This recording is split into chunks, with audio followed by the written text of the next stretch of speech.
निशा कारबार रोकबाकू कंधमाल पुलिस पक्षरु आरंभ होईछि special drive. Baliguda उपखंड विभिन्न थाना अंचल में नाका लगाई गाड़ी मोटर जांच कड़ाकड़ी फल पुलिस को मिली बड़ पृथक पृथक 3टी थाना अंचल में चढ़ाऊ कर प्राय 15 लाख टंकार बेआईन गंजेई जबत करिछि पुलिस।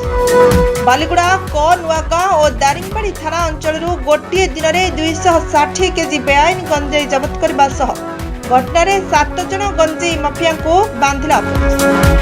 गिरफ्त मध्य 4 जन मध्यप्रदेश होता बेले से बालीगुड़ा अंचल मध्यप्रदेश को 40 केजी बेआईन गंजेई चढ़ाऊ करुवा बेले नुआगां थाना अंचल 120 केजी गंजेई और दारिंगबाड़ी थाना अंचल 100 केजी बेआईन गंजेई जबत करने सह गोटे ऑटो गोटे मोटरसाइकेल और गोटे कार जबत करथिबा बेले जबत गंजेईर आनुमानिक मूल्य प्राय 15 लाख टंका हेबो बोली बालीगुड़ा एसडीपीओ शुभम भोसले कहिसेंती।